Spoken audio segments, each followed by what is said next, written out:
So we've done quite a bit on site to try and complete the loop.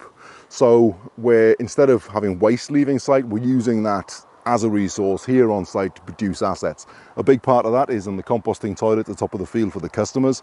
I want to build a virtually identical system for the house. It's that good. It bothers me every time I flush the toilet because that is wasted nutrients, yes, but it's also creating a problem elsewhere. In this case, for us, that water goes down, away into the septic tank, which is a really old system. It's not the best. And that nutrient then flows away down a ditch and eventually ends up in the loch behind us. There's a massive, massive bowl with a loch in the middle of it, and just about all of the old houses in that area have got septic systems that eventually feed into the loch. It's a huge problem. It's not great. So we're doing what we can in other systems to deal with that and try and stop that nutrient offlow, even in the short term. In the longer term, as I say, we want to go to a full composting system, and then you can use that compost to grow trees. In the meantime, there's not much we can do in terms of solid waste. That's still got to go to septic. There's a huge biohazard involved with that. But if you just want to pee, that doesn't have to go wasted. This is the key component. Now, this is a brand new watering can, right? Now, for years we used yellow watering cans for this because it was just funny to use a yellow watering can. But they've also been used for brewing things like composting teas in winter and stuff when we don't do this. So they're yellow, they're brown, they're stained, they don't look great. If I'm going to advocate this system for anyone, the watering can we have been using doesn't look the best. So we got a brand new one. Do you feel honoured? Do you feel special? Look, a brand new watering can. I've gone for red just because it's clear then it's a brightly coloured one that no one else is going to use for another purpose. This lives in the bath next to the toilet. First thing in the morning, walk into the bathroom, 99% of the time I remember, I use the watering can rather than the toilet. Simple as that. 2 or 3 coffees into the day, I go and do it again, and so on throughout the day. It's generally me that uses this. In previous years, we have had other people use it as well. At the point that it gets halfway full, I top it off with water, which is usually about a day. It hasn't really got a chance to get to smell at that point. And I've got myself a watering can, 50% full of urine, 50% full of water. And then basically, I just dump it around the bottom of the trees. And they love it, right? Now, this is basically a really good quality hydroponic solution that will fertilize it. I mean, this is organic, regenerative, amazing fertilizer, right? It's not a waste. It's not anything toxic to be got rid of. It's your own urine, right? It was in you, right? Own it, right? Use it for something. So this is what we use it for. Now, this isn't for everyone's taste, granted. I wouldn't use this on, for example, root crops. I wouldn't use this on leafy crops or anything at all like that. Tree crops like this, absolutely. It's a biomass crop. It doesn't care where the nutrients come from.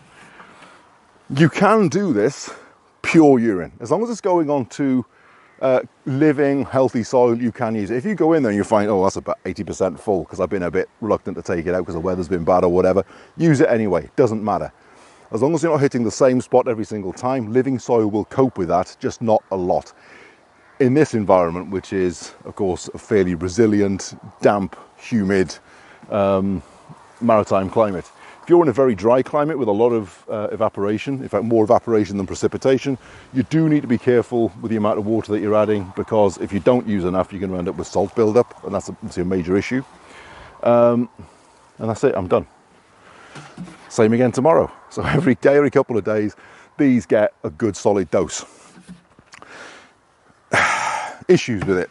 If we got people come to visit for a few days, I put this outside, right? They don't need to see that in the, having to explain that to people.